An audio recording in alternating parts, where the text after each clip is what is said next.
کہانی کا موضوع میری ماں۔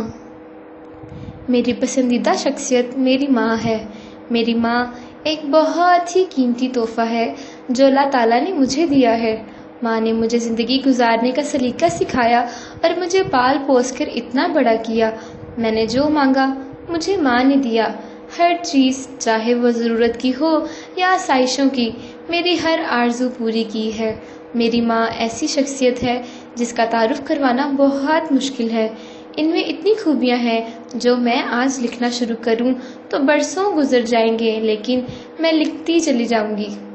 میری ماں ایک ایسی شخصیت ہے جن سے میں بہت پیار کرتی ہوں۔ میری ماں کا انداز، ان کا پیار اور محبت جو میرے لیے ناقابل بیان ہے۔ میں ان کے بے شمار خوبیاں گن ہی نہیں سکتی کیونکہ وہ بہت ساری ہیں۔ انہوں نے مجھے زندگی کی ہر خوشی دی ہے۔ وہ مجھے کبھی اداس نہیں دیکھ سکتی کیونکہ میری ماں ماں ہے۔ اورنگزیب عالمگیر کہتے ہیں کہ ماں کے بغیر گھر قبرستان لگتا ہے۔ اللہ میری ماں کو ہمیشہ سلامت رکھے اور آپ سب کی ماؤں کو بھی ہمیشہ سلامت رکھے۔ آمین۔